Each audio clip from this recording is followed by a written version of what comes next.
Live. Hello. Welcome to the zoo or something. Yeah, something like that. All right, hang on. I have to do the intro recording. I'm going to go head over to where you are. Okay. So. Scoot this chair Hello. out. Oh, nope. There you go. Stop. Where'd the thing go?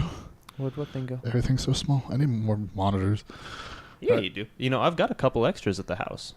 Oh, well. All right. Ready? Hello, welcome to Blowhards, episode 87. I'm Ryan Hess. With me is Kane. Hi. Kane. That's me. Yeah, that's you. Forgot we don't do your name. Is that good enough? Okay. Yeah, it should be fine. I'm going to go over there. What's Cool. up? Oh, you know, this week was crazy. Yeah. So work happened, and I'm glad that the work week is over. That's nice. It was really, really, really hectic this week. So It's a mess on here. I'm sorry. it's gonna be okay. We updated our date and stuff, right? Oh no. It's okay. Where's the 7? Okay. Where's the 2? There you go. You did a good computer. These guys are just going to be here. I don't know. Whatever. Doesn't matter. Okay. It's gonna be okay. Yeah. Oh, I didn't. Whatever. What didn't? I didn't have the. Oops. These are both on me. No, that's fine. No, it's not. You can't see the chat box. You have that there? I can open up the Twitch Yeah, chat do that. box. One second, I gotta get on Wi-Fi for that one. Anyway, 87 is the episode we're on. Is that a prime number? Mm. It's not. It's a multiple of 3. 8.7 out of 10. IGN. It's 29. 29 times 3. That's a factor. Oh, there you go. So, What's up? other than work being absolutely crazy this week, most of what's been up for me is watching everybody else being super happy about games that they've finally had to dig their teeth into this week. Yeah. And Like games from 12 years ago. And yeah. I know Eric's been really, really excited for the him Resident and Evil Ken thing. are both excited for Resident Evil 2. And then Again. all of my coworkers, I'm like the only one on the boat at work that it does not care at all about the whole Kingdom Hearts thing. Yeah. But my coworkers are super, super hyped up for it, so that'll be cool. That's good. You have that on there? Yeah, I'm getting to it. I'm just Gotta. Whatever. doing All right. a computer. There we go. So what have you been up to this week besides seeing everyone else be happy? So we picked up a 3D printer last weekend. Oh yeah. And we've been kind of going through the motions of learning how to use it. And probably later on this evening or maybe tomorrow we'll be picking up levels so that we can properly level the heated plate for it. But we managed to get a couple of initial test prints kind of halfway-ish to completion before the skew on the plate made it impossible for the head to continue printing. So, yeah, we're kind of working our way through figuring that out. Yeah, that's cool. Other than that, I've been playing a whole lot of StarCraft as is per usual. Right. Played maybe 25 games this morning before we came out here. Wow. I lost most of them. Dang. The new map pool is really, really, really... What are the words I want? I don't know. Normally, I try to go into a long game style where I build up a good economy and then attack when I'm comfortable. Mm-hmm. And these maps don't let you do that. You can't hold your third base. It's hard. Mm. You got to be super aggressive. So it's I'm learning how to fight, I guess. Huh. Other than that, been doing a lot of programming. I picked up a side project that might turn into a full-time job, so that's also kind of exciting. There's a couple of folks that want me to help them build a website where you can list items for sale and all that. Not too far of a shot from Craigslist or what Backpage used to be. Yeah, right. You mentioned that. Huh. That's gonna be cool. Yeah, sounds all right. I'm gonna be working on the prototype for that tonight.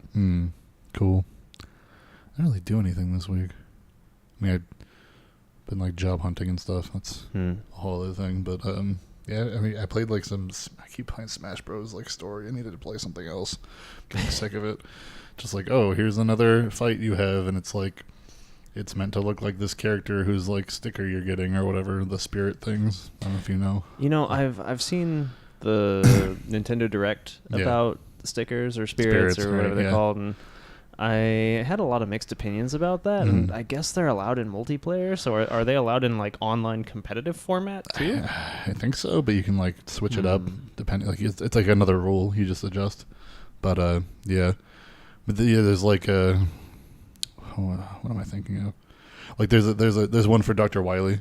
Right. And you have to fight like 8 Mega Mans and then a Dr. Mario at the end, and it's like, oh, you fought 8 Robot Masters and then Dr. Wily, and that's how you unlock that one. Like they try to theme it like, and like every fight is like that. They have something or another. Like it's funny because like I don't know a lot about Fire Emblem characters, and it's like here's a Fire Emblem character with a sword, and we're just gonna. It's like, oh, here's Roy, you fight him. Yeah. It's Roy. So some of them are like more creative than others for sure, but it's just like, oh, here's Roy, even though it's like some other guy from a different game. Yeah, I feel as though when you're building something as ambitious as Super Smash Brothers, there's a point where you have to draw a line in the sand to be like, okay, this is how close we can get while meeting all of our other deadlines. Right. Especially since they pull from so many different things too. Like there's like a bunch of different Metal Gear ones just because Snake's in it. Right. It's like, oh, here's like you gotta unlock like the actual Metal Gear sticker and things like that. Like there's one for the boss from Metal Gear Solid 3, and you fight like the white skin Zero Suit Samus. Oh no! And like the floor is poison or something. Oh, it's just like I hate it when that happens. Yeah, it's weird. But yeah, and there are like certain conditions like the floor is poisoned or it like rains bombs or something like that. And that sounds like a good one. And you have to have like because the floor poison one, it's like that'll add up really quick, or like the floor is lava and like it does like the whole. It's not just like taking damage, but like your whole character flips and you can't move and you have to recover and all that. And there are certain things you get. Like other smaller spirits you get that you equip to your bigger one, and it's like, oh, this is like poison immunity, or like, it gives you an advantage in that way. So do you remember back when Super Smash Brothers, I think it was Brawl, came out? Yep. And they had the map editor? Yes. Do they have that in? I don't think so. No. Oh, that was so cool. Can't just make a pillar for Lucario to stick to. It was so good. It was big teamwork. A lot of characters can do that now too. The sticking to walls thing. I feel like you try that out, and it's like a bunch of them that can do that. Yeah. No. Yeah. It's a. That's so obnoxious. You just make a box for people to go into. Yes. Yeah. I don't think that's in there anymore. It was good when it was a tiny compressed box, and you had to hit someone through the single square hole. I remember you doing that. That was a blast for Ouija Zone. Yeah. They don't have that anymore. It's not a Smash anymore. It's some other thing. It's something else now. Yeah. That would be especially annoying with the that item you throw, and it's like the sun that goes around. Yeah. I love that thing. I like that you can pocket that with Isabelle. Yeah, that's interesting. I didn't know that. Yeah. Mine now. Oh man, I'm trying. I didn't really do anything else. Just that game. That's kind of why I haven't done anything else though, because I'm just like, all I have to do right now is this game, and I don't want to play this right now, so I just like do nothing. It sucks. I need to get something else. My money's been tight though, because the fucking medical bills with my foot, but. Whatever. I'll get that Rain World eventually and try that again. Yeah. You should stream it when you play Rain World. Yeah. That'd be good. It'd be good. It's a very unforgiving game. Yeah. I've recently been watching several people stream Rain World on hard mode. They've got the hunter mode now in the game. Right. And the amount of movement practice that you need to be an effective hunter is really, really crazy. And a lot of people, they play Rain World and they never really figure out any of the advanced mechanics for moving around and just being mobile. But once you understand how to move a Slugcat, you're just like this jumping, rolling, twirling, spear throwing force of nature that obliterates everything. It's fantastic. Yeah. Huh. I see Ray in the chat. What's up, Ray? What's up, Ray? What's going on? How you doing? What's up? Anyway, yeah, Rain World is crazy. I need to. I remember you having me. You showed me that game that you just kind of like took over. I want to try to figure it out for myself, which is fine. No, I mean, I took over the first 2 rooms. Yeah. Well, I don't know. It's a huge game. Yeah. It was just yeah, for sure. But it definitely seems like a thing I want to sit down and really figure out for myself, just to get a better grip of what's going on and stuff. Yeah. But yeah, it looks neat. The lizards that'll just like crawl like on the screen, basically. Yeah. There's a couple of them that do that. Yeah, those are neat. But yeah, definitely got to play that one sooner or later. And then at some point, I need to go back and finish Path of Pain and Hollow Knight. Oh yeah. And with all the Godseeker DLC that's out now, I need to go finish all of that too. There's so much of that. And like the end of that is ridiculous. You have to do like 40 bosses in a row or something. That's fine. No thanks. That's fine. No. Easy peasy. God. Yeah. God. I don't know. There's I'm trying to think of what else is coming up. That would be interesting. It's like games that are slated for release soon. I'm just trying to think of, I mean, anything that I want to be playing anytime soon. Because I really don't have... I mean, Resident Evil 2 seems alright, I guess, but like I don't really care one way or the other. And like Kingdom Hearts, I definitely don't care about because it seems like the end of a big thing that I haven't been paying attention to for 20 years, so I just don't care. Or 10 years or however long it's been. It seems somewhere in the middle of that, probably. It's probably at least worth mentioning, though. Like, oh no, for sure. I just, like I'm trying to think of anything that's coming. I'm like, right now it's just kind of slow for me. Yeah, it's a shame that like Kenna or Eric or Churro weren't able to make it today because I'm sure they'd have a lot to say. Yeah, well, about both of them, respectively. Definitely. And Churro for both, probably, because Churro's a fan of both of those for sure. I think Kenna is too, actually. Yeah. We'll get them back on eventually. Churro's trying to get days off to match up with us again, so that'll be good. But yeah, I don't know. I've heard good things. The games. I think Kingdom Hearts isn't out till Tuesday here. In the States, I think Tuesday. Yeah. But I think Eric's like working the midnight release for that, but it's actually only till like 9 or whatever. So yeah, that's gonna be an interesting ride. Yeah. I remember standing in line for the midnight release of Halo 2. Mm-hmm. Or what was it? Halo 2 or was it 3? It was 3. Yeah. That was a good Finish time. the fight and all that marketing and stuff. Yeah. It sure is finished. Super finished for that fight. Yeah. Oh man, we finished the shit out of Halo. Yeah, we did that in one we went into that on Legendary. Like that was good. That was really good. Yeah, that's a fun one. If only they'd make another good Halo game so we could do that again. Wow, 5 was good. I liked 5. You mean Master Chief and Arbiter's Adventures and Cortana's Happy Playland? You remember those videos? No? It was whatever. I don't know. Okay. I remember there was videos we used to watch where it was like a guy with like a Master Chief like action figure. Oh yeah. It was RB and the Chief. RB and the Chief. That guy's a genius. What happened to that guy? They probably kept creating content. Hopefully, yeah. We just stopped playing Halo. I wonder if they did like other things. I should look that up. They did like Microsoft Sam for the voice.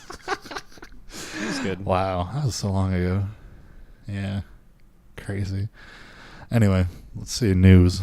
There's a whole bunch of stuff. What was the StarCraft thing you were talking about? So, we do have some news from StarCraft. Yep. Recently, there were several show matches played where professional players who have won several tournaments each were put up against the DeepMind artificial intelligence I had project. that pulled up, yeah. What's that called? So DeepMind is the name of the company, right? And the project in particular was called Alpha Star. That's right. And I have that on here. The result of these AI show matches was that in almost all of the games, the AI defeated these Grandmaster tournament players. Mm-hmm. And what was really interesting about it was that like all of the players went in with this mentality of, okay, well, it's just a bot. We're just going to crush it. And they got overconfident and they got crushed. Yeah. But what was weird about it was that the bot was not doing good strategies at all. Huh. The bot was pretty much just going mass stalker every game. And the places where it was getting ahead were places that players usually find diminishing returns in their own gameplay. Uh-huh. One example was in StarCraft, you have usually 8 mineral patches per base, right? So 2 workers per mineral means 16 workers is sort of your optimal saturation. Mm-hmm. And you can go up to 24 workers, but the return that you get on that is a very, very small amount of extra money versus just putting them on a new base. Mm-hmm. And the AI was 100% okay with just having those diminishing returns to just eke out that small advantage. Yeah. And it relied very heavily on individual unit control to sort of outmaneuver the human opponent. And that was kind of frustrating to watch because you see this composition of units that is not supposed to work at all, but because the micromanagement was perfect, the player just couldn't keep up with it. And it's like, okay, we get it. You made blink stalkers. Okay, we get it. You made disruptors. Like, fine. And then finally at the end of the show match series, they put it up against another Grandmaster Protoss player, and he made the AI break by just harassing it with a warp prism. So a warp prism, for those of you who don't play, it's like a flying transport ship. You can put stuff in it. You can drop stuff out of it. And the AI had never had an opportunity to like play against this before. So it didn't know what to do. So it just died. And it was just broke. That's funny. So I'm not an expert on the way that they train these things. They did do a little bit of an explanation about how it works and how it views the game as the game progresses. Mm-hmm. And one of the things that the developers mentioned was that the Alpha Star AI agent is constantly scanning the screen to see whether or not now is a good time to take a fight, right? Mm-hmm. So whereas with human players, you might have an idea of what the enemy army consists of or how you might want to engage it. Alpha Star is looking more at exactly what you have right now, not what you're moving toward, just what you have right now, and it counts. Like, is my damage output bigger than yours? If it thinks that it can win the fight, it will attack. Otherwise, it'll just back off. Interesting. And the players would see it back off, and they're like, oh, okay, I'm ahead. Oh, okay, I'm ahead. And then it would show up with 40 more units and just, like, kill them with Blink Stalker. And it's like, oh, okay, that's annoying. Yeah. That's funny. Each time, the players are like, I got overconfident and I lost the game because it did something stupid. And it's like, I guess the way that these AIs work is they pit them against each other hundreds and hundreds and hundreds and hundreds of times. Yeah. And eventually, through, I guess, just choosing random stuff to see if it works, like they'll figure out what composition is best to keep them alive and what defeats the opponent and what doesn't. And I guess the creative element is sort of limited in that aspect because the AIs had never harassed each other with the warp prism. They'd pretty much only ever harassed each other with stalkers because stalkers have statistically higher survivability. And that's kind of something that's really, really good for a deeper discussion on neural networks and machine learning in general. I'm not sure how much you've delved into that. Not a lot. So most of the neural network programming relies on statistics to make stuff happen. Mm-hmm. And that means that if statistically something is likely to happen, a neural network is a good thing to train for it. But if there's room for something weird to go off the rails, it kind of becomes a crapshoot really fast, right? So these are phenomenal if you want to train something for a very small rule set. I remember the early pioneer of, look at how cool this is, was they trained a neural network to play Go. And it was really good because there's like a finite number of possibilities for Go. So like once you understand the rules for it, you just feed a bazillion simulations into it and it'll figure out how to win every single time. Right. And with this StarCraft show match that they did, the AI had only been trained on Protoss versus Protoss.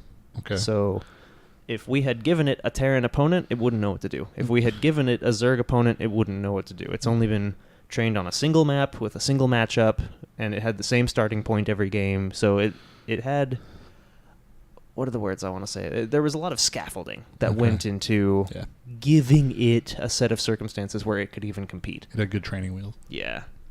And Mass Stalker is pretty good in PvP. So there you go. Huh. That's interesting. For sure. Yeah, like neural networks, it's all statistics, right? Like it's a very fundamentally different way of interpreting data from the way that people look at data. And one of the really good examples of this is like there was a neural network that was trained on pictures of sheep, right? Yeah. As it was supposed to be able to identify a sheep, but it couldn't do that very well. Mm-hmm. You could give it 1 billion pictures of sheep, but if you were to take that same picture of a sheep and like tint it pink and then feed it back in, it wouldn't be able to recognize it as a sheep, because what it was looking for was a statistical correlation between like the colors of pixels and their position in an image. Oh, weird. Rather than whether or not it formed the shape of a sheep. It was just looking for weird patterns that makes sense, in the binary. And it's so such weird. a weird, specific thing. So naturally, when Tumblr implemented a neural network as their means by which to filter out not safe for work content, it didn't work at all. Yeah. And people were like having their birthday cake censored because the pixels statistically correlated to some bias. It's just so weird. Yeah, that was a mess. Moral of the story: if you're going to use a neural network for like anything, make sure that the rules that you're working within are mostly rigid. Yeah. And that there is human oversight in some capacity, because at all. Statistical correlation is not causation, like ever. All right, what else do we have on here? Oh, you know about the Epic Game Store, right? That exists. I've heard of it. Yeah. Okay. Well, it's a store that developers get like more revenue or whatever. Anyway, I guess they do free games every month now. Okay. It's like a thing. Or I don't know if it's no. So next month, February, free from February 6th to I guess the end of the month is Axiom Verge. Oh, that's a good game. We both like that one. I figured PSA people use the Epic Game Store. You get that for free. It's a good game. I was actually recently looking into what it takes to get your game listed on the Epic Game Store or on the Good Old Games Game Store. So the mentality going into this was, okay, well, I want to release a game on Steam, and then maybe I can also manage a simultaneous release on Epic Games or Good Old Games. But it looks like their application process is a little bit less hammered out so far. It's still fairly new. Yeah, basically your game needs to already be out somewhere before you can submit it to either of those two stores, which is, on the one hand, I get it. On the other hand, I'm like, so what is the platform exclusive? Like, I'm not sure how they handle stuff like that. Yeah, well, because there's the new Super Meat Boy, I think, is exclusive, or like coming to it first or something, isn't it? Something like that. And it's just like, how does that work if it has to be somewhere else? Yeah, I would imagine that's just something where they reach out to you rather than you reaching out to them. Yeah. But because that's a high profile. It's developer. Definitely high profile now. Right. Yeah. Yeah, for sure. Yes, who knows? We'll find out. It's interesting. I'll find out eventually one way or the other. I was gonna say, and by the time that game's out, like, who knows how it'll change. Like, for sure. People like this game Subnautica. My roommate played hours and hours and hours of that. I haven't actually cracked it open yet. It looks cool. Yeah. Apparently, there's a follow-up coming out. A sequel or a DLC? It says sequel. Cool. It's called, is this a sequel? They're calling it a new game. Okay. But people called Resident Evil 2 a new game, too, so I don't know what to think anymore. It says a follow-up to last year's outstanding underwater sci-fi survival game set in a different region of the same planet after the events of Subnautica. Huh. So, and it apparently comes out on Wednesday. Oh, but that's it's cool. It's early access too, so I have a lot of bugs and such. Yeah, I have super big reservations about early access games. Me too. Yeah. I don't think I've had a good experience with an early access game. And it's weird because it shapes your opinion of that thing, and it's just it's like the game comes out years later or whatever, and it's like, I already have my opinion of this, even though it's like totally different. Yeah, it sucks. Like, I think it was last year, or I guess 2 years ago, 2017. Like, 2017 is like the official release year for Kerbal Space Program. It's like that game's been out forever. Yeah. Or things like, just anything. I mean, Starbound hit 1.0 at some point. That shit still crashes if you try to load it with a mod turned on. Like Rust or whatever. That game. Yeah. Video games. Yeah. That's unfortunate. I don't know. I've never been a big fan of that for that and just, I don't know, buying a thing that doesn't like fully exist yet is weird. Like it's not finished. I don't know. I really wish that the early access model had more like transparency and accountability. Yeah. And I guess what I mean by that is if you are going to develop and release a video game and you're going to start selling it to people before it's completed, I feel as though the people that you're selling it to are entitled to things like a list of milestones that you have left to hit before the game is complete and maybe like a tentative timeline for Right. that. Because the way it currently stands, there are a lot of these early access games are hitting the market. They're making a lot of money and they're staying broken and they're staying incomplete, and developers are moving on to different projects, and then we have like this half completed game in limbo, and it's like, I don't think that's fair to the people that bought the game. I don't think it's fair to the reputation of the developers, because then they get this weird reputation stuck to them, like, oh, you were working on that thing that never got done. Like, I don't think that it's the right choice for what I'm doing, for sure. But Right. I mean, if you can preserve accountability on a project and you can actually stay transparent, you can keep hitting your milestones, like, yeah, sure, do an early access. But if you don't have like the discipline as a studio to do that, don't. Yeah. It's, I don't know. I wouldn't abide by it, or I wouldn't. Yeah, I just can't recommend anything that's not done like that. Like it just I don't know. My big thing is I would get hung up on a thing that's like, oh, this doesn't work yet. And it's like, oh, but it's not out yet. It's like, okay, well then why am I playing it? That's weird. Yeah. Speaking of Starbound, that game Wargroove is coming out. Oh, it's a strategy game. It's kind of like a... Yeah, Wargroove looks decent. Yeah. That's like where most of Starbound's programming team went. Mm-hmm. Yeah. That comes out... Maybe now they can get back to finishing Starbound. It's never going to happen. I don't know. I have such super mixed feelings about the way that Chucklefish handles projects. Yeah.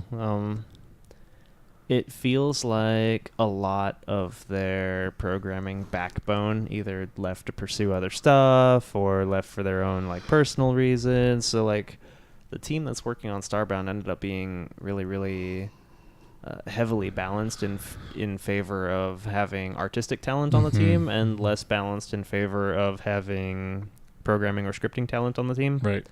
So you have a bunch of people that are working on this project that are making tons and tons and tons and tons and tons of assets for it. And then you might have like one or maybe two people that are responsible for making all of those assets work and updating like everybody else's code that came before them and stuff like that. And it's like, it's got to be really, really hard to be the programmer on this team full of people waiting on you. Yeah. Like that's got to feel really stressful. That must be stressful.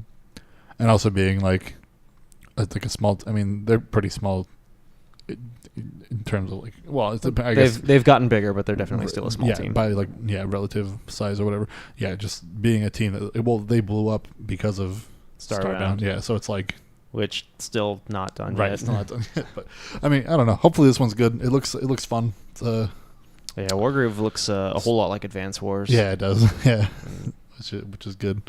So it's a much smaller scope of a game project. The news for this is it'll have crossplay between PC and Switch and Xbox. Oh, that's neat. So that's neat. Yeah. There's a PS4 version coming eventually. It's not releasing at the same time, so we don't know if it's going to be crossplay or not. Sony is kind of famous for not playing well with others, but they've also recently updated some of their games to play crossplay. So, was Fortnite in that batch? I think so. Yeah, I think Fortnite was the first one. Oh, well, good. Yeah, Fortnite and Rocket League, I think. And they might have done Minecraft by now. I don't know. The big ones.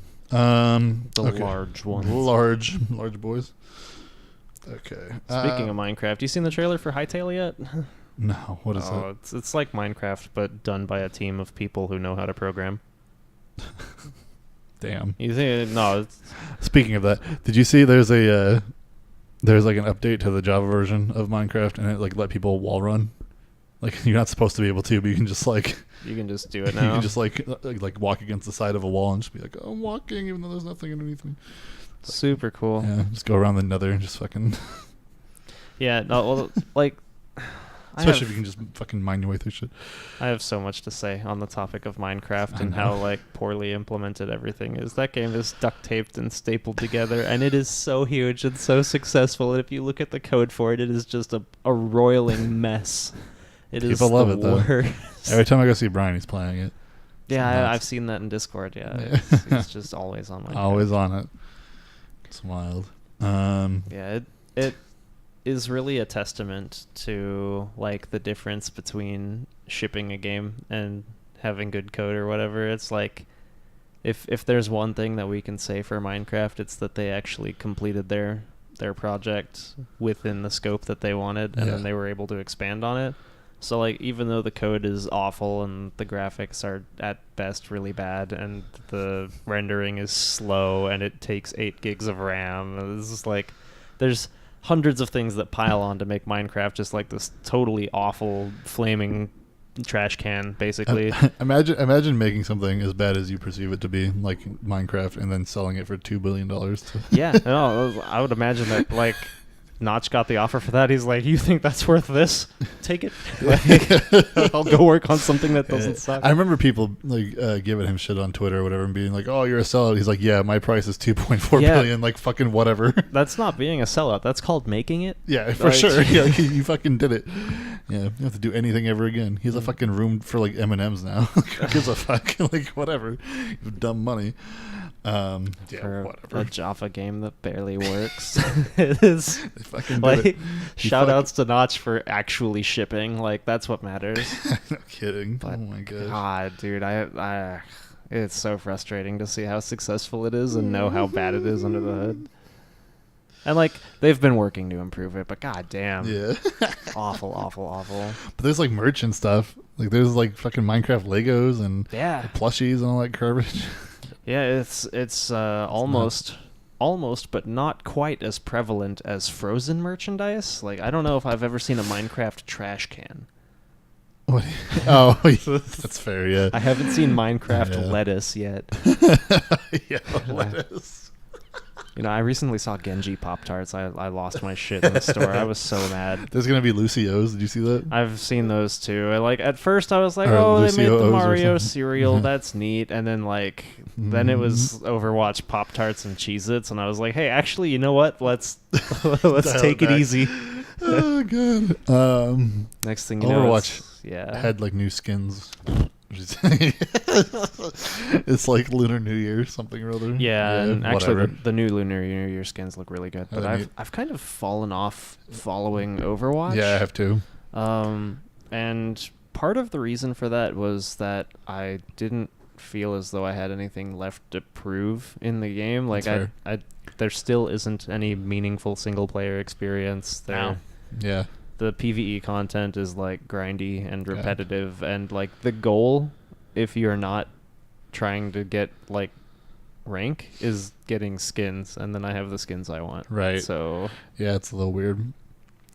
It would be interesting to see some sort of single player something for them, especially with all the lore they build up and everything. Like I feel like they could do something. Like I don't know, but instead we're getting Legos yeah. again. The Legos. Overwatch Legos Anyway. and Overwatch Funko Pops and Overwatch Tracer leggings, and Overwatch water bottles, Overwatch traffic vests. That needs to stop. I don't know who this is. Let me see. X Codius. Sure. Some modder. I don't know. Is trying to recreate Legend of Zelda in Doom. It's good. Is he being successful? I don't know. That's kind of an interesting take on that project. Yeah. It says he doesn't have time to finish it. Oh, well. So they released the files in a demo on the internet. So maybe somebody else that has the time to do it will do it. But you know, I just thought that was interesting. I recently read an article about a Doom map generating plugin that hooks up to a Roomba. So if you have a seen Roomba that. like roving around in your house, it'll map out what your house looks like and turn it into a Doom map. And I thought that was a really, really That's novel interesting. idea. Oh my gosh. It was called Doomba. Doomba. Of course it was. Oh, fuck. I had a thing on here. It's gone now. Oh, these keep like updating and then closing themselves. That's annoying. Apparently there's like some official like line of Pokemon shirts, like dress shirts, and they're like $90 a piece, and there's like one for every Pokemon, which is interesting. For the first 151. Really? Yeah. Where'd you see that at? Let me pull it up again. Are they on the Pokemon Center? Let me see. Hang on, it just died. Official Pokemon dress shirts. Because I actually bounce off of the Pokemon Center website at least once or twice a week. Japanese apparel maker, Original Stitch. Okay, So I guess that's the name of the company. official. Let's see. Yeah. Let's see. 151 shirts, dress shirts in collaboration with Pokemon Company. So when you say dress shirt, do you mean like an interview shirt, like a long sleeve, like collared shirt with buttons, or are we talking about polos, or are Here these we just got like T-shirts? Pokemon.co.jp/ex/shirts. They're like, Oh, so these are collared dress shirts. Yeah. Okay. proper. This is all Japanese. I gotta go back. Does it have like an image gallery kind of thing? So this is for the original 151. Yeah, it looks like. So there are like 7 or 8 shirts that I might be interested I don't in. understand this pattern. Um, It's like a stick man climbing on Geodudes. Huh. That's kind of cool. It's like ghosts. Let me take a look. Yeah. Oh, I don't like this at all. No? No, I those thought it was those are kinda neat. Kakunas. Are they Kakunas? I Yeah. thought they were like the... I don't- before you have the Sylph Scope ghost. I like this one. I don't know how I feel about these. What was this slow poke? Okay, so that's a pattern. What's it go on? Is this like pinstripes with arbitrary slowpoke on it? Here's this one. Is just like the pocket is Magikarp. Oh, I don't like these at all. What? What is this one supposed to be? Oh, Charmander, maybe? I'm not a fan. Let me take a look. Okay, so it's got some Charmanders on it, yes. Yeah. And it's got them like riding a log. Yeah. And then the inside is this like showing you what the sleeve looks like, the cuff. I don't know what that It's is. got like little wispy doos. Well, it's got Squirtles on it. I don't know how I feel about this. This one I like. Oh shit! Are they going for classy? Are they going for? It's kind of all over the place. I feel like some of them are. Yeah, it's better like looking than others, where my Charmander out of the golf range? Like Yeah. I don't. This I don't This know. one's really subtle though. I like this one. Oh, the It's just Jigglypuff. like just like the curl. Is that Jigglypuff or is it? Yeah, it is. Okay, I thought it was Clefairy for a second. No, yeah, it's Jigglypuff. But yeah, just like it just looks like checkers. Until you zoom in on Yeah. it and realize it's Jigglypuffs. I love Jigglypuffs. They're fun. I don't know how I feel about that. Yeah, I don't know, but it's on some Japanese site right now. You can. Hmm. There's something for everyone, I guess. Did they at least like not screw up the Eevee one? I can't see it on here. I mean, Are they in numerical order? Of course not. Why would they be? I don't think so. Magikarp was at the top. It's like what, 126? Well, or that was something? on some other site. I'm trying to let's see on here. What number is Magikarp? 118? It doesn't sound right. Yeah, I know Okay, that here, doesn't wait. sound right. Hold on. Like, yeah, they have some you can click on, and it shows you, like, here's. Oh yeah, so let's tap on Eevee. And it just looks It like. looks bad. Okay, well they did it. They screwed up the Eevee shirt. I like the Bulbasaur one. It's just like bulbs. Eh. Magikarp. This looks It's like number it should, 129. I was close. The Vulpix one looks like it should be the Eevee one almost, with like the stone and like the different colors. Like, yeah. why is there? What? That doesn't look bad. Did these people ever play Pokemon? I don't know. I'm not happy with that. The Pharaoh one is so bad. It looks Let me like just bust out my Aztec Fearow. Like, has anyone ever trained a Fearow? It's like the most worthless flying type Pokemon that exists behind. it looks like the fucking the carpet at the airport. Yeah, it's It's so bad. Like, and like some of them are just like a pattern, and some of them are like there's like a whole village for the Eradicate one. Like, what is why it? for Eradicate? What? Fucking shit. Oh my goodness. All right. Well, Oh, this is interesting. The So that's the thing. the Slowbro one has a Alolan execute or no, executor or whatever. it shouldn't, but it does. I like that one. Oh my goodness. No, I don't. These make me uncomfortable. Like there's What there's about- fundamentally something wrong with these shirts. And some of them just look like the Pokemon, and some of them are like weird. Like, here's the Pidgeotto one. What? People gotta That's a look these Pidgeot. up. It's Pidgeotto. There's the Smaltsu and the To. That's how that works. Well, okay. So, just out of curiosity, how would that differ from spelling Pidgeot? I mean, I forget. how It this wouldn't. spells. They'd transliterate exactly the same, Unless it has a different name. unless it does have a different name, does it? I can look it up. Now we gotta figure it out. Because I'm pretty sure that's Pidgeot, because Pidgeotto doesn't have the gold stripe in the center, and that one does. You make me sad. Let me find it. Pidgeotto is how you would transliterate Shut Pidgeot. the fuck up. Let's fight about it. Let me find it. I'll admit it if I'm wrong. I probably am. Where's the fucking thing? Oh, in other languages. Oh, it is Pidgeot. Fuck. Get you so. It's also Rue Carnage in French, or Okay. like all these different. I like Taubos. Taubos is good. German. What about? Can you say it in Cantonese for me? Nope. Nope. Not even gonna make an attempt at that one. Or Mandarin. Jesus. There are some diphthongs there that I don't know how to pronounce. Okay, so we have some T-shirts from Pokemonville. Beedrill. Ugh. Yeah, there's they're really many of bad. these. Yeah, they're Okay, especially bad. so what occasion? Oh yeah, that is Kakuna. Huh? What occasion would you use one of these shirts for? Church. Yeah, you and me both. Like me personally, I just go into a church and be like, yeah, I don't know, what the fuck ever. Walk into like the local tire shop with the Fearow shirt on, like, "Hello, fellow kids." Oh god. Okay, well, Some sort of interview or something. Just like a interviewing for what? Like bad T-shirt company? Like, excuse I'd me, wear- bad yeah. dress shirt company? the, I don't know. the Jigglypuff one would look really bad on camera with the like checkers. It'd be Yeah. hilarious to. I don't know. Pull I it. really feel as though Pokemon Center's shirts are more on point. Yeah. That's fair. Although I have some reservations about their Alolan Vulpix merchandise. Like they don't have any just Alolan Vulpix stuff. Huh. It's all got to have that other orange Vulpix on it that we don't look at anymore. You don't like the orange one anymore?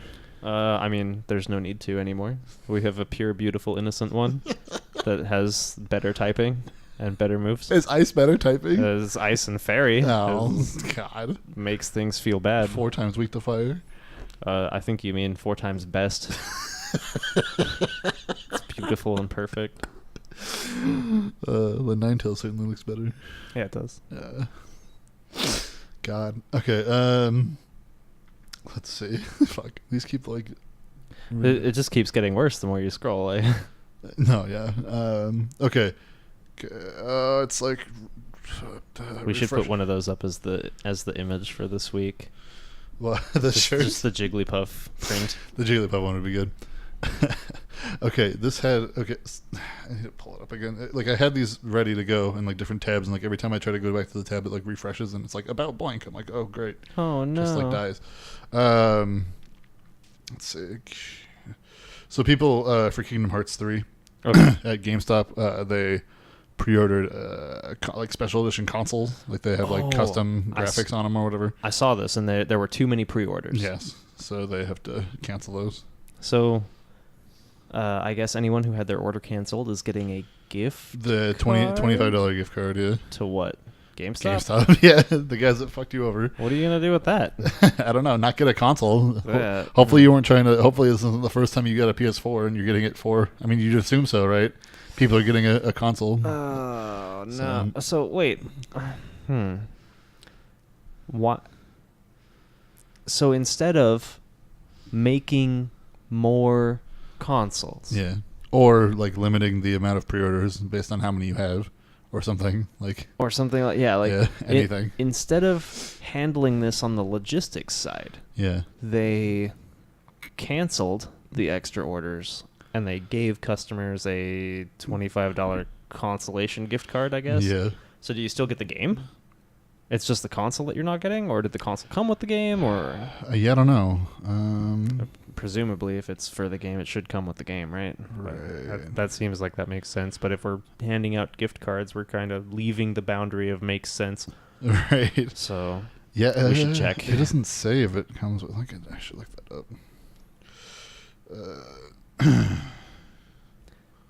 I don't know. I have a lot of what is the word that I'm looking for? I have a lot of mistrust, a lot of distrust. I'm not sure if either of those is the word I'm looking for. Looks like it's just a console. I'm less inclined to trust like GameStop's pre-ordering system in the future. Right. After a mistake like that. At the same time, last time I pre-ordered a video game was Blade and Soul. Wildstar? Terra? It's been a while. One of those. I don't regret pre-ordering Blade and Soul. Blade and Soul was excellent. Yeah. I remember you liking that one. Yeah, I stopped playing because the patch that they released in North America was not the same patch that Korea was on. So like all of the old Korea bots were able to be used on North American servers, and it like ruined our economy. And that was 100% like a problem that could have been avoided. And it like deliberately was not avoided because they wanted to roll out content on the same schedule in North America that they had in Korea. Yeah. To presumably just like draw out the process of making money from the game, which is frustrating. Yeah. NCSoft, fuck you. I'm gonna make your company suffer. Damn. You watch. Damn. You watch. That's crazy. NCSoft's on my fucking list. Ruin everything they touch. So apparently Resident Evil is being made into a Netflix TV series. Oh boy. Everyone's favorite. I mean, the Resident Evil movies had pretty good effects. Did they? Yeah. I don't know. I remember those movies were never very good though.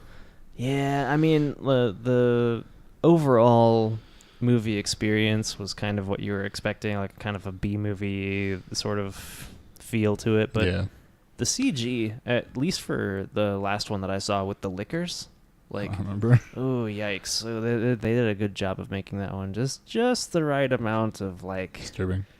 It looked sticky. I don't know. Ugh. Yeah. Yeah, I guess it's been rumored for a while, but now it's Confirmed. happening, yeah. Yeah. So the production company behind the movie franchise is getting into the TV series, so have fun. Yeah. I have no expectations. They're looking to expand and expand the Resident Evil universe and deepen the existing mythology. So great. They're gonna take what you love and fist it. Yeah, well, like, here's the thing. Every time they've expanded on the Resident Evil lore, they haven't really done a good job. Yeah. I don't know. Maybe there are probably a lot of people that would disagree with me on that. But I don't feel as though my experience playing Resident Evil games has ever really, floored me or made me say, wow, like, this was a really well-executed game. Like, I've never had a single experience with a Resident Evil game where I'm not like, these controls suck. This writing sucks. This area sucks. This is an obscene difficulty spike for no reason. Why can I only save if I have typewriter ink? Like, it's just... Oh, man. Sure, I was listening to this and just, like, screaming. Yeah, probably. But, I don't know. I've never had a good experience with a Resident Evil game, and the movies were, like, mediocre for me. So it's just... I have no expectation other than that I'm not gonna go see it. No. And it's like it's on Netflix, so it's like Yeah. I don't have a Netflix subscription anyway. Yeah, there you go. Fuck off. Let's see.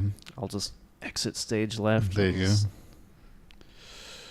Let's see. Oh, I guess there was some sort of indie showcase for Nintendo recently. Some Nintendo indie highlights presentation. How did I miss that? It wasn't like a direct or anything. I guess they just did a. Oh, they just did a thing. They showed. Like, hey, yo. They show. I guess that's how we the information on Wargroove. So now we know it's February 1st, crossplay, all that stuff. Well, that's neat. SteamWorld Quest. I don't know what that is. It's first on Nintendo Switch, though. Is it like SteamWorld Dig? Probably like the same universe or something. That's cool. It's a role-playing card game. Fifth title from SteamWorld. Fifth SteamWorld title. Allows you to lead a party of 3 into a battle with over 100 unique punch cards. Okay, great. I don't know how Okay, so there was this period of time. Did we talk about this last week? Maybe. There was this period of time during which, like, a lot of game developers jumped on the boat for trying to add a card game spin to games. Like The Witcher. And then Phantasy Star Online Episode 3 happened, and it was horrific. I'm trying to combine horrific and horrendous into a single word. It was really bad. Yeah. And then, like, this was sort of during the same time space. Well, maybe not. It happened in Final Fantasy VIII. You could like turn your summons into cards, and you could like play card games and stuff. You remember that? No. Okay. I don't remember that. It's just me. Yeah. But I don't know. So I think if you're going to make a game, and you're going to make it a card game, I don't know if I'm not even sure how to put this into words. So the go-to example that I'm going to use here is Artifact. Okay. So Dota. when Artifact was introduced, a lot of people were really, really upset about it because the initial preview of what Artifact was supposed to be looked like it was very blatantly designed to be a competitor for something like Hearthstone. Yeah. And when you design a project specifically to compete with something else, it makes you look like you're not trying very hard. Yeah. Cliff Bleszinski did that twice, and now he doesn't do games anymore. But yeah, I don't know if a card game is the right direction for the SteamWorld series, but we'll see. I'm gonna hold judgment on it until I actually play it. But I know that a card game, at least from my perspective, that's not a direction that I ever would have gone if I had Dota. It's like when there was a whole thing where it was like, oh, here's our game that's been like a single player franchise for so long, and we added multiplayer. It's like that's maybe that'll be good, but nobody asked for this. Nobody that wanted this game. Same thing with like SteamWorld. It's like, who's asking for a card game? Anyone? I don't know. Something called Crosscode was shown. It's a 2D action RPG. It's already on PC, apparently. Okay. Heading to Nintendo Switch with exclusive content. Okay. Damn, I don't know. Double Kick Heroes is a metal rhythm shooter. Rhythm shooter. It has like a rhythm thing at the bottom, and I guess every successful note is a shot. There's a double kick like they're playing along with the drums? I guess that sounds right. Yeah. Okay. We need more rhythm games. Yeah, that's true. There's something called When Ski Lifts Go Wrong. That sounds like a good game. It's a construction and management simulator that's inspired by Bridge Constructor, I guess. Games like that. Cool. Help skiers, bikers, and snowboarders travel safely through multiple levels, or just create scenarios that yeah, okay, whatever. Never gonna get off of Mr. Bones' wild ski lift. Let's see. Forager is a game that was originally made in 2 weeks for... Oh, is that one of those Ludum Dare projects? Game Jam thing, huh? Oh, okay. Yeah. So are these all games that are just kind of like coming out soon? Yeah, they're just coming to Switch eventually. Yeah. Neat. Goat Simulator is going to be on there. Great. Goat Simulator on the Switch? Oh, we're not worthy. Yeah. Oh, wait. Oh. Wait, what? apparently it's Goat Simulator, and there's like a subtitle that says the Goaty, and it says take Goat Simulator. The Nintendo Switch version includes all the DLC, including Goat MMO Simulator, Goat Z, Goat Simulator Payday. I didn't even try for that one. Goat Simulator Waste of Space. Great. Waste of Space. That must be the Euro Truck Simulator division. Oh. Whoa. Something called Inmost, atmospheric story-driven platformer. Great. Unruly Heroes. I don't know. These are a bunch of... I guess we should have watched this, huh? Is this just the indie game showcase that's coming? Okay. So, whatever. Yeah, because we kind of just like transitioned into reading off these names like, and descriptions. I was what like, the hell what is that? I think that was my phone buzzing. Okay. I have an alarm coming up here soon. Great. That was fun for everyone. You see that? You can see that in the waveform. Yeah, I see it. Anyway, what else happened? Oh, let's see. Oh, Nintendo had a good winter. Yeah, they did. Did you hear about this? We're talking about the number of Switch consoles sold for December. It says Nintendo Switch overtook PlayStation 4 as the best-selling console of 2018. So not only just for the month, but like for the whole year. Yeah. And even better than that. So Nintendo Switch reached the highest annual sales for any hardware platform since the PS4 broke the previous record in 2015. Actually, where does it say? Nintendo Switch also notably generated the highest hardware dollar sales for a single platform in December since Wii in 2009. Good. So, yeah. Yeah, no, the Switch, it's doing good. That was a good project. Yeah, and there's I guess hardware spending is up 8% across the board, which is good. People are spending like $5.1 billion on video game hardware. That's good. Yeah, in October October it had already sold 22 million units. The Switch. Not bad. So yeah, that's like everybody in Phoenix having a Switch. Yeah. And yeah, it just keeps going. It's not slowing down anytime soon, which is good.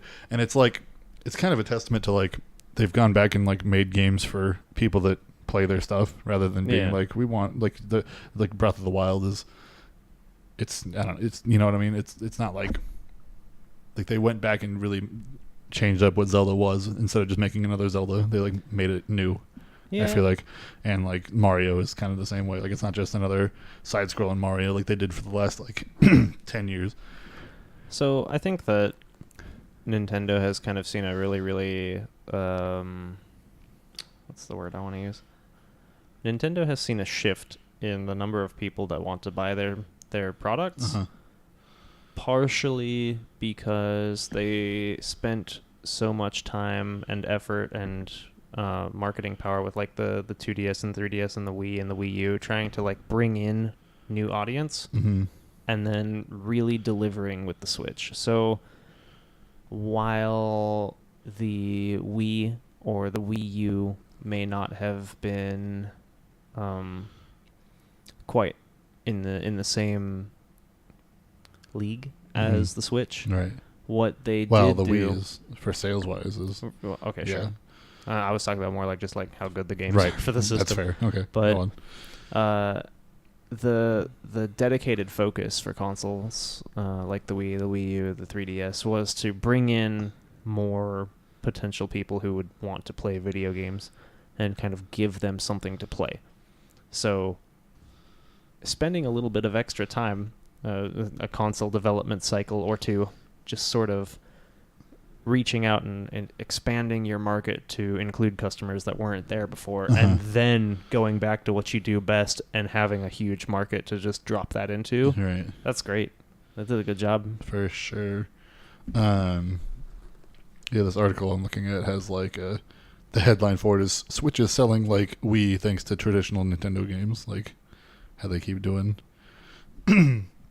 Because this didn't have like a Wii Fit or a Wii Sports or whatever to like help boost sales. It just came out with good games. Yeah. It came out with the Zelda that people had been waiting for forever. Speaking of games that people have been waiting for forever, where's that Metroid news on that list? That's the last one. I was going to bring that up after because of because I wanted to mention this whole thing, like they're doing these games more like what they want to do or whatever. So now it's like I wanted to bring up because of that, it's like it's almost like they saw the numbers for Switch, and like if you have that mentality of like they're going back and doing these games like in a certain way or whatever, it's like they're Metroid Prime is restarting development with Retro Studios, which is like, why didn't they do that in the first place kind of thing.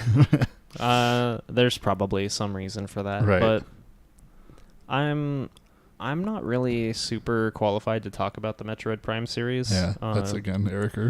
Yeah, that's definitely something that would be more up Eric's alley. We have a quote from Nintendo saying that the decision was made because this fourth entry has not reached the standards we seek in a sequel to the Metroid Prime series. So like they are taking it seriously. Like it's everything anyone knows about Nintendo if they pay attention is like, they make a good game.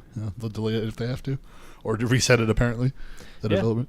And that was actually something that Satoru Iwata highlighted during one of his GDC talks. Was that during each stage of the development process for Nintendo games, there's a lot of quality checking and just sort of like self-awareness checking that the teams do to make sure that they're still like developing what they wanted to develop in the first place, still in the spirit of the original idea, whether or not it's still like easy to play, easy to use, whether or not there's room for improvement. And I'm really, really glad that that philosophy, that iterative just quality checking, self-aware philosophy is so deeply entrenched into that. Like, still too. I'd rather have them restart Metroid 6 times than release like a bad one. Right. Yeah, for sure. I mean, and they've done that too. So yeah. I mean that team. I don't know what team was on it before. I don't know if it says. Yeah, they just said it was in development before. They never had a thing. So now it's been reset. Yeah, because E3 2017, which is about a year and a half ago now. Which is when we started this show, I think. Yikes. Yeah, they just put up a logo for it, and they're just like, it's in development, and now it's like a year and a half later, and it's like, I guess it's not what they wanted, so they're restarting it with, it's the Retro's the ones that made Metroid Prime, so it's back with them. I don't know how much of that studio is left from when they were Metroid Prime. No idea. Yeah, but yeah, it's interesting to think about. And it should be good. Hopefully, it's good. Yeah, I mean, I'm looking forward to it. When I eventually get a Switch, I'll even be able to play it. It'll be cool. Why haven't you done that yet? Well, so here's the thing. I've purchased a Switch, but it was a Christmas present for my roommate. Yeah. And right now on the Switch, there aren't really a whole lot of games that I would have the time to commit to. So I'd really love to get into Splatoon 2, and I'd really love to grind out like the 100% completion on Breath of the Wild, but my schedule sucks. Yeah, like, it's not. I have a regular 9 to 5, sure, but we also have an on-call schedule, and stuff is constantly on fire, and when I'm not at work, I'm working on my video games, so I'm like either under my creative rock playing StarCraft or at work. Right. Or, sometimes I get sleep, so. Yeah. Yeah, I don't know. It's trying to squeeze something like Let's Go Eevee into that rotation. I don't know if I've got the bandwidth for that. Yeah. Yeah.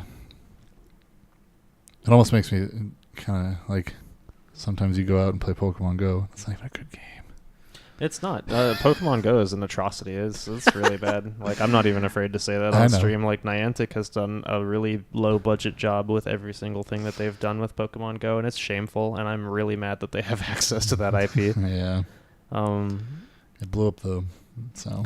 Yeah, it did. And it's so lazy, and it's so bad, and it's so far outside the realm of anything that could be considered, like, quality work. Like, the app barely starts without problems. It doesn't stay connected. And that's not the phone's fault. It's the game's fault. For sure. It's, like, the UI is broken. You can soft lock the game in, like, 100 different ways. The friends list system is stupid. The gym battle system is stupid. The item gating is ridiculous. It's just, I hate it. Yeah. You did a bad job, Niantic, and you should be ashamed of yourselves. Fucked up. Yeah. That's okay. I'll do better eventually and run you out of business, too. There you go. What? Okay. NCSoft is going down first. Great. We have questions. Sure. Tro wants to know if we each had a theme song, what would it be?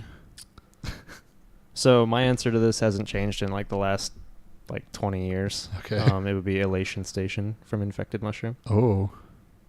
Okay. I can't think of how that goes right now. Otherwise, We can listen to it later. Yeah, I'll pull it up later. If I had to choose a song, like if that's like my theme song, my intro, whatever, that's it. Yeah.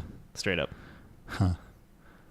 Ever since I heard it and like heard the full song, I've really liked the Ghost Love score from Nightwish. Specifically, the part they play when like somebody like rolls under a door or whatever. Like last second, the fucking yeah, that'd be a good like intro, like the epic box theme. For exactly. The little tongue hanging out. I love that. I don't know what Ken or Eric's would be, or yeah, Eric. So I don't know. Maybe we'll ask some of these questions again when. Didn't we go over this? I could have sworn that theme songs? Eric wanted something from like Dr. Dredd or whatever. Judge Dredd. Dr. Dredd. Dr. Dre. Fight me, I'm done. I'm so done. Dr. Dredd. It's like a drink. Let's open up a can of whoop ass with Dr. Dredd. Just picture like Judge Dredd dressed up like his Dr. Mario. Oh no. With a big fucking pill. You know, I actually saw I saw a commercial the other day for a family clinic where they tried to advertise for their business by having someone dress up as Dr. Mario. Oh my god. It's really bad. That's really bad. I'll pull it up in Discord when we're done. Jesus Christ. Let's see. Oh. Dr. Dredd. God damn it. That's good.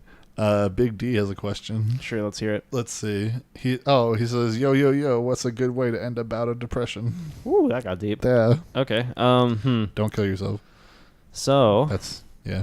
I think the best way to put an end to depression is to figure out what the root cause is and then address that. So take some introspective thinking. You gotta work at it. It's not just gonna. You gotta really think. You have to take some time to really consider yourself and think of what's making you unhappy. Yeah, that for sure.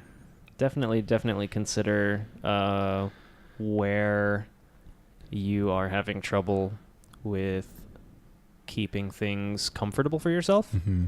So if you live in a place that is messy and you just kind of hate coming home because it's a mess and it's dirty all the time, like maybe just spend a little bit of effort to clean it up or organize it. Or if you feel that your job constantly has you down because like your schedule sucks or you don't get along with your coworkers or something like that, just maybe start looking for other opportunities so that you can get into a less hostile place. Right.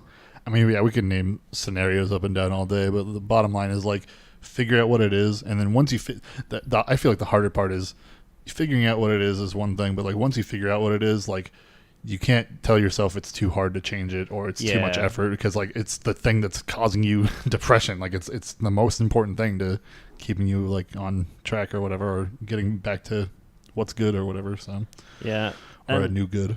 I think if there's any single piece of advice that's most important about depression in any circumstances, any scenario, it's like if you can't handle this shit on your own, like ask for help. For sure. People care. Yeah. Like, yeah, just reach out, like friends, family, whoever, be like, and like even if you don't have friends that are willing to help out with that, or if you don't have like family immediately available to help with that, like there's support channels, there are like hotlines you can call, there are websites, there are local community outreach groups from churches to just volunteer organizations, and like and there's so many people that just want to help. It's not always within everyone's like means either, but like if it is, you should do like therapy too, for sure. 100%. Like, because there's like I feel like a certain stigma for people. So a certain when it goes from like talking with like a friend to being like I'm getting like actual help for it. Like some people are like apprehensive or whatever, and you shouldn't be. It's definitely worth it to just talk with.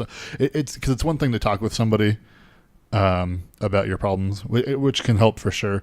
Just getting it out there, even just talking at all about it, just like saying it out loud, even if I mean I don't know, whatever. I don't know how effective it would be alone, but versus like like that versus like someone whose job it is to not only hear you out but like take notes on it and come back at you with it next.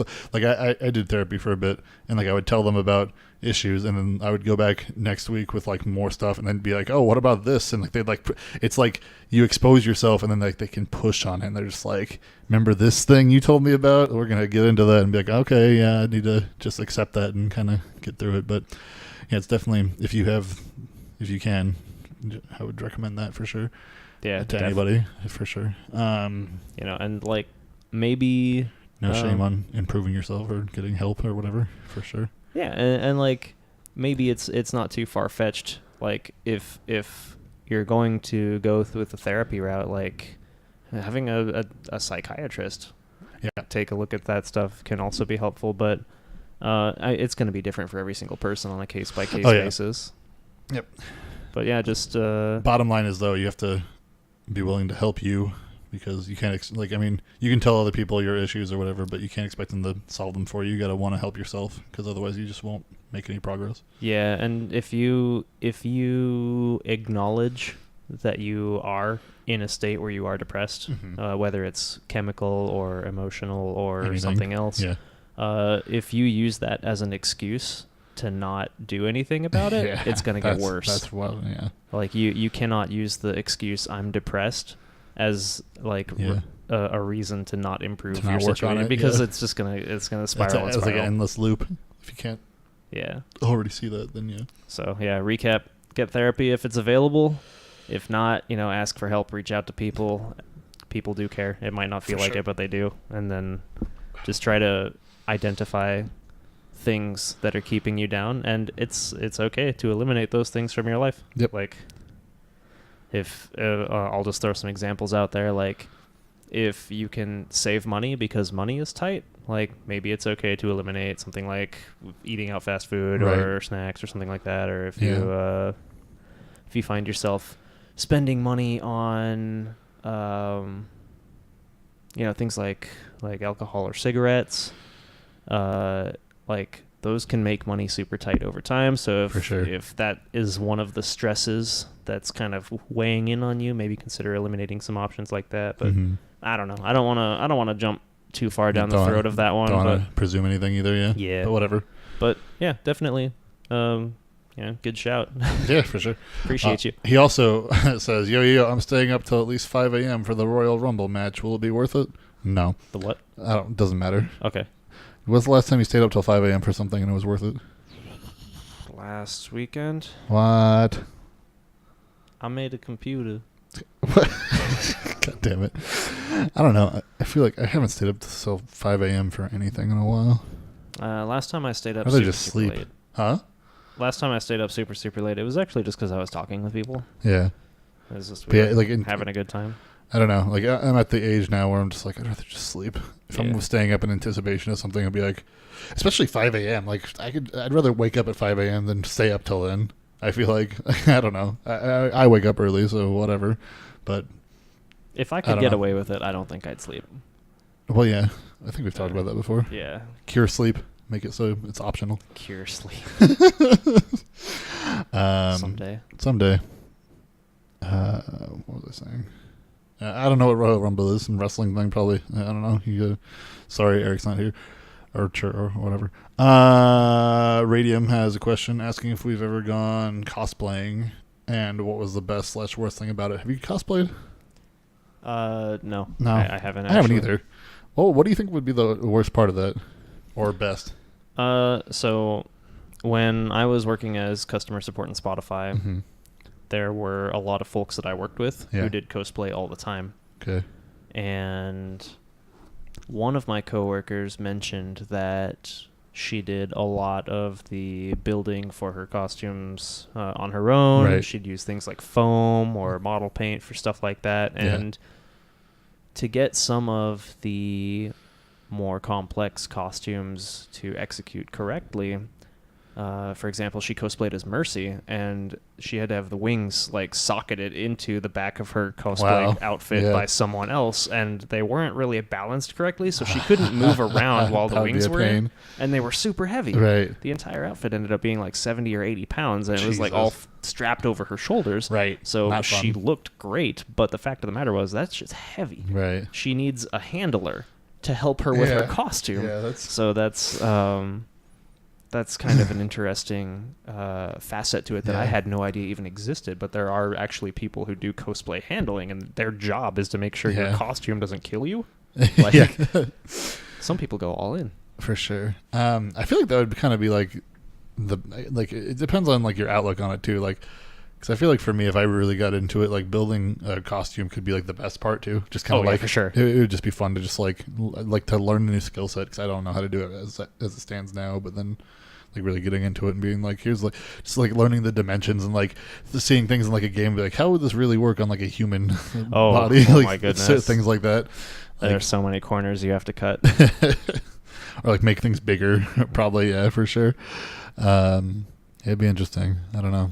I know that the folks that do cosplay for like BlizzCon and stuff like that, there are teams of people that are in there with like electronic engineers wiring up LEDs to go inside these things. And when I remember when they did the Moira reveal, they actually had someone cosplaying as Moira in the audience when they revealed the character. That's wild. It was super neat.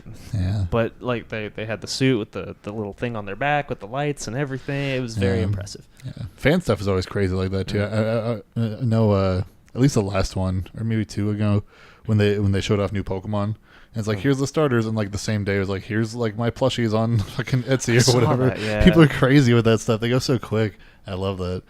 It's such a fascinating thing for sure. But I don't know. It's always something that's interested me, but I just don't make time for it. And like before I know it's another convention happens, and I'm just like, and it's also like a lot of things I'd want to do are like suits. Like a Halo or something, but that's so much work. But not only that, like, because like I said, if I get into it and like just make it my thing, like I could get into it and do a thing. Maybe, I mean, I think I have that determination. Who knows anymore? But the bigger part of that though is like, Comic-Con happens in summer here. Oh yeah, and it's here. That's hot. And I'm gonna be encased in this thing and just sweat. That'll be the worst. You just need to build fans into it. It gets you a cooling unit. I'll just attach heat sinks to your nipples. God. There's like a airman in Mega Man who just has a big fan on his chest. Just make that guy. Just make it go backwards. Just constantly sucking air in. And just maybe put like a mesh cover over it so that people don't stick their hand inside. Yeah, God.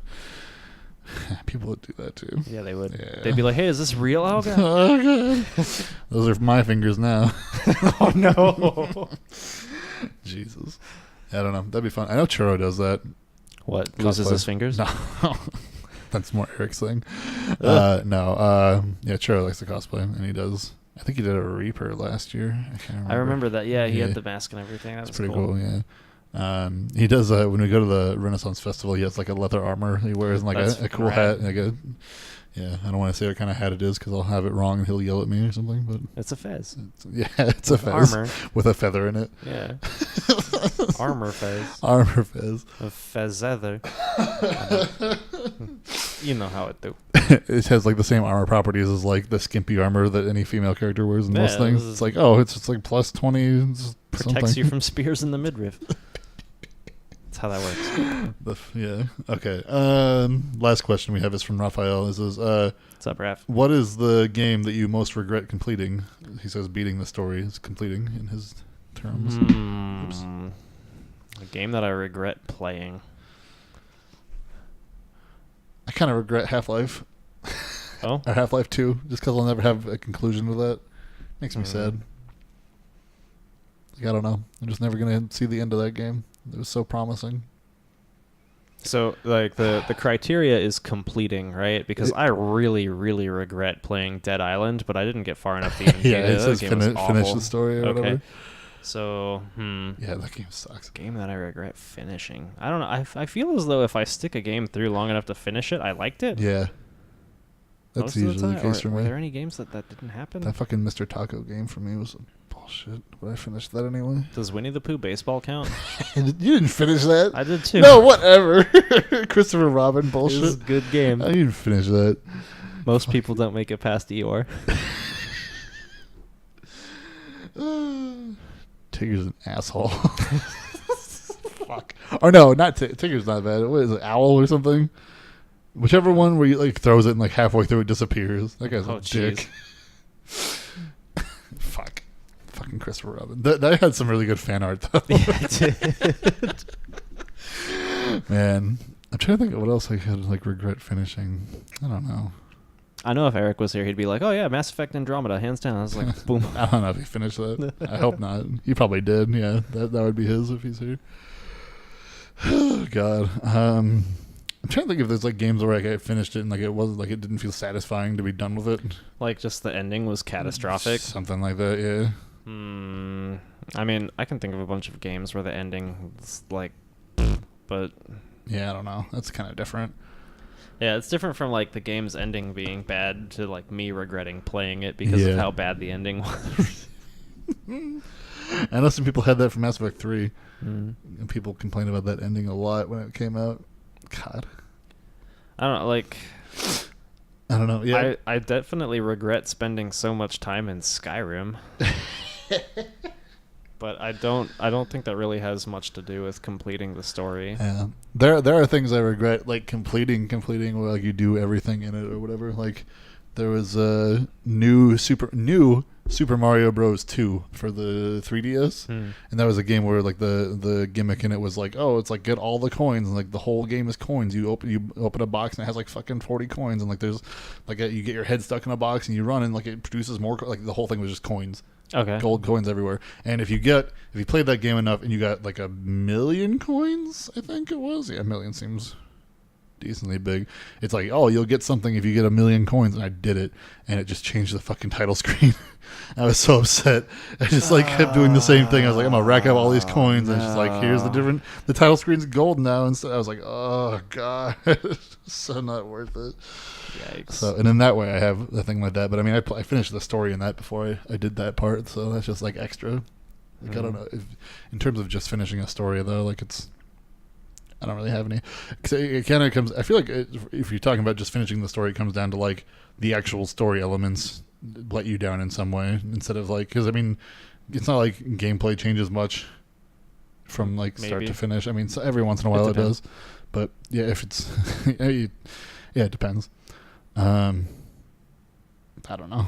Yeah, I can't really think of anything that's. Well, we're only really looking at that through the lens of maybe not enjoying the ending or not enjoying the story. Yeah. Well, I can't think of what else it would be. Well, in the context of completing a game, what if like doing all the achievements or getting all the skill points or something just kind of like made you hate the game, and you could have enjoyed it if you. Yeah, but that's what I'm saying though. He's saying like bare bones, just finish the game, like just the story or whatever. Yeah, like that's. I definitely have a lot where it's like, oh, the achievement ruined the game. Like, I can list off games forever where just the achievements you had to get ruined it. You could probably do that for me. Yeah, seeing me do it, like fucking. I know Sly one. Cooper comes to mind. Like, fuck holy you, shit. fuck you. That fucking chicken. No, the worst one I had for achievements for how you had to play the game was Metal Gear Solid. Going back for all those Karos. I only missed one of those. It only took me like half the game to find it again. That was annoying though. The fuck, I can't think. I just had it and I lost it. Oh, Prince of Persia, the Sands of Time one, where you had to. There's like a mechanic to rewind time. It's like part of the game. It's like, oh, if you die with different graphics. If you die, you like reset. It's like a whole like parkour. You know, you have to run on walls and jump around and stuff. And there was an achievement in that game to not do that. Or to use it less than like 5 times. So I just didn't do it at all. I'm like, I'm playing the game different than how it's designed. Like you were meant to use that, and it's just like I did not do it. And I fucking hated that game for that. And then there was a separate achievement in that to do it over 200 times or over over an absurd amount. So like I found a hole that I just kept falling into and resetting, and I just did that. And I was just like, this is not fun. Like that. I think that's what finally broke me for trophies and stuff like that. It's just like I'm just so sick of doing this, and this is not enjoyable at all. So that was a fucking bad time. God damn it. I can think of a couple games where like I watched a playthrough of the game and it ruined the ending for me, and like I regret that. Like I'm never going to get the experience of like finishing Journey and not knowing what the ending is. It would like a replay would. Yeah, like I watched the YouTube playthrough first. That sucks. And well, Journey's a game for me where I'm like I played it once and like it'll never be the same for me. It's like I don't even want to play it because it won't match up to the first time I tried it. So it's the same kind of thing that way. But it's like I don't regret playing it though. Well, I don't know. Like I regret watching all the videos of like watching something is different. Well, just like watching all the speedruns of like Shadow of the Colossus. It's like I'm never gonna get to like explore that and be like, whoa, for the first time. Like, no, it's just I saw the speedrun. Yeah, like, I know that you can kill that really quickly. It's not even scary anymore. I'm trying to think of other things like that. Something where it's just like you got ruined for me for like it almost happened when we were playing Cave Story where you there's a point where you have to make it over that jump, otherwise that guy dies. Dr. Booster. Yeah, and I just happened to make that jump, and you were asking me about it. You're like, "Oh, it changes if you do that." I'm like, "Well, I'm glad I didn't fucking do that because it would have changed the whole thing for me." But that's different again too. I don't know. It's weird, but whatever. Cave Story was a good game. God, that's co-op on Switch. I don't know. Cave Story was a good game. All right, we're done.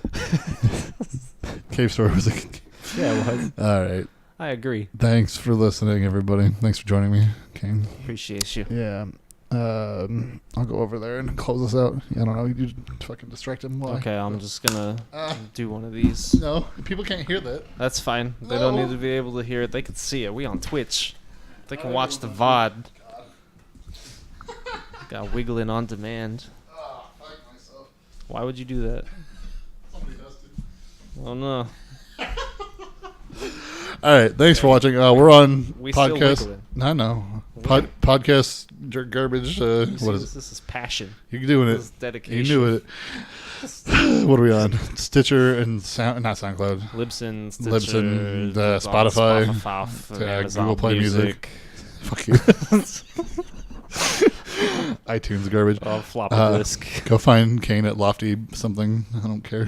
Just keep typing it. I'll show up. Yeah. Don't follow me. I don't care. Good night. Bye. See you next week. Isabel, best character. No. Yeah, that's true. All right. Stop.